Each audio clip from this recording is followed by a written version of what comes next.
Birbirini hiç tanımayan insanların bu kadar uyumlu olabileceğini ben ilk defa bu turda gördüm.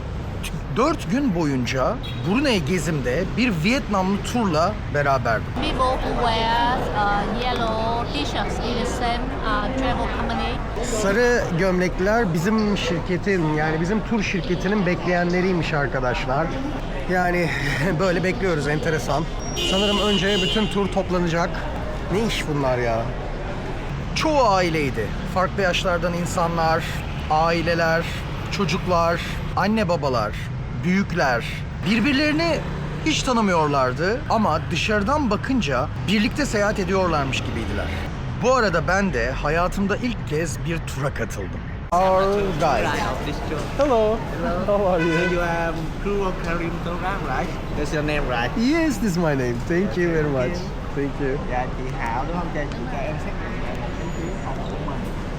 Takipçilerim bilir. Genelde sırt çantamı alırım. Kendi planımı kendim yaparım. Saatim olmaz. Net programım belli olmaz. Doğaçlama bir şehirde dolaşırım. Sokaklara girerim. Bir yerde fazla kalmak istersem kalırım.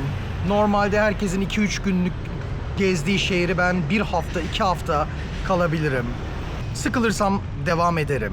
O yüzden bu kadar düzenli, saat saat akışı belli olan bir turun içerisinde olmak benim için gerçekten de ilginç bir deneyimdi.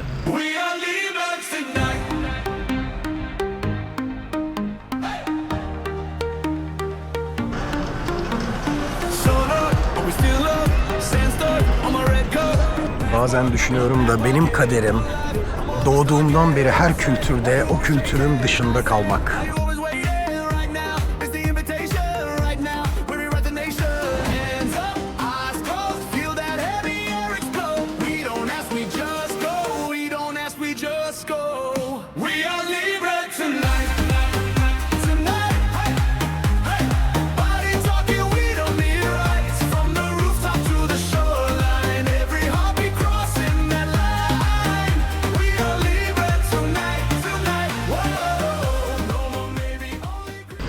Bilmiyorum, belki de böyle bir ilk deneyim olduğu için daha fazla farkındalık ve daha fazla gözlem yapabilme şansım oldu.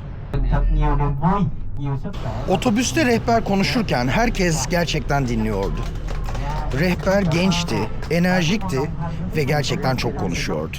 Ama kimse sözünü kesmiyordu. Kimse kendi içinde yüksek sesle başka bir sohbet açmıyordu. Herkes rehbere karşı çok saygılıydı. Sanki aralarında görünmeyen bir anlaşma var gibiydi. Yani rehber anlatıyorsa herkes dinler. Askeri bir disiplin olmasa da, kimse gerilmese de doğal bir düzen vardı. Program işliyordu. Toplanma saati denince gerçekten herkes o saatte oradaydı. Rehber konuşurken herkes onu sanki bir öğretmeni dinler gibi dinliyordu. Koşturan yoktu, panik yoktu, kimse son anda yetişmiyordu. Tur deneyimini rahatlatan şeyin manzara değil, bu düzen olduğunu, onlar için bu düzen olduğunu fark ettim. Enerji böyle hep dengede kaldı.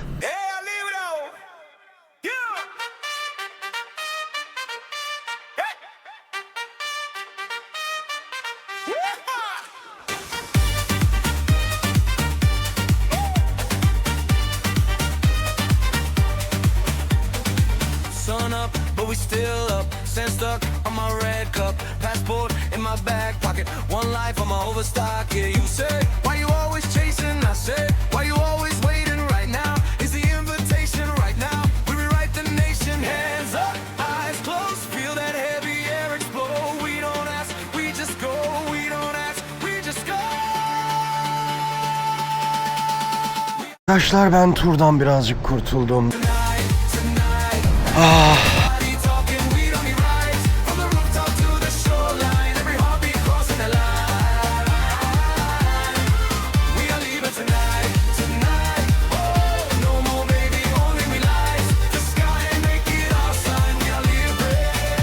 Evet, çok da kaybolmayalım arkadaşlar. Bayağı bir sokak geçtim çünkü.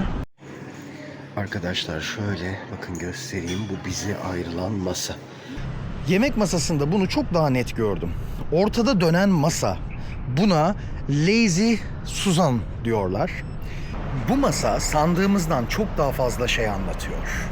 Ortasında duran ve dönen o tabla bugün Lazy Susan dediğimiz şey aslında. Sadece pratik bir servis aracı değil, kültür, sınıf, emek ve hiyerarşi hakkında konuşan bir nesne. Lazy Susan adıyla bildiğimiz form 19. yüzyıl Amerika'sında ortaya çıkıyor.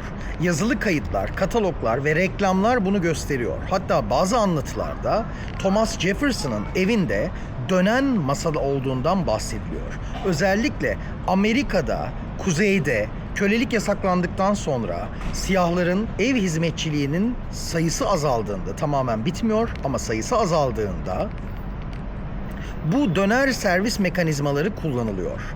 Ama burada önemli olan şu, Amerika'da bu masa hizmetçi sayısının azaldığı bir dönemde yaygınlaşıyor ve patent alıyor. Yani ikinci bir tarih var arkasında. Özellikle Çin, yuvarlak masa kültürünün çok daha eski olduğu Asya'da, Çin'de net. Çin'de yemek bireysel değil, kolektif bir eylem. Tıpkı bütün Asya gibi. Herkesin ortadaki yemeklerden pay aldığı, tabakların dolaştığı, merkezin paylaşıldığı bir sistem.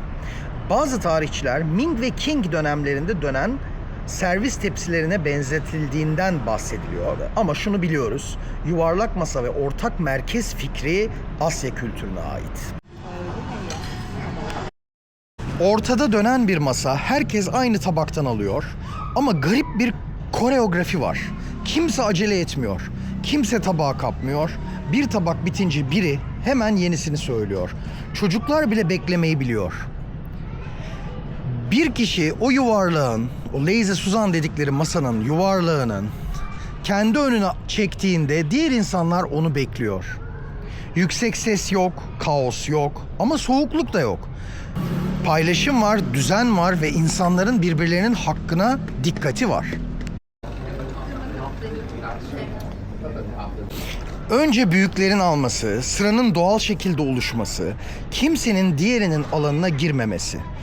Bunların hiçbiri yüksek sesle söylenmiyor ama herkes biliyor gibi.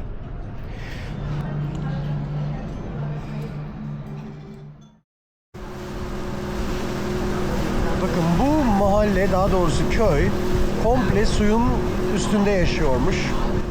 Su üzerinde ilerlerken de aynı şey devam etti. Fotoğraf çekenler vardı ama kimse kimseyi bota binerken itip kalkmadı. Çocuklar heyecanlıydı ama kontrolsüz değildi. Evet, teknenin içerisine bindik. Herhangi bir sorun yok. Birbirini tanımayan insanların bu kadar sürtünmesiz hareket edebilmesi bana çok ilginç geldi. 4 gün boyunca bir kez bile yüksek sesli bir tartışma ya da bir kahkaha duymadım. Bir kez bile ortamın enerjisini bozan bir gerilim hissetmedim. Mesafeli ama uyumlu, sıcak ama ölçülü. Belki de beni en çok etkileyen şey buydu. Bu tur bana şunu düşündürdü. Kültür dediğimiz şey büyük cümlelerden oluşmuyor. Masada sıranı beklemekten oluşuyor.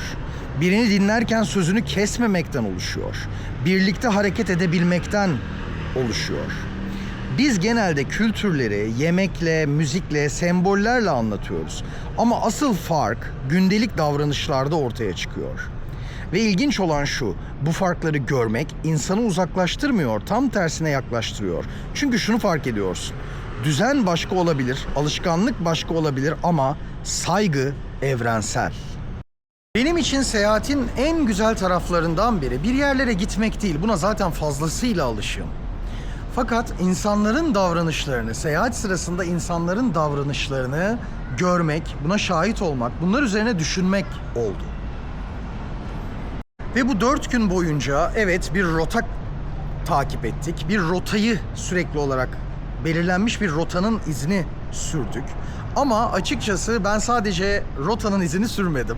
Aynı zamanda Vietnam kolektifinin nasıl işlediğini kendi gözlerimle gördüm.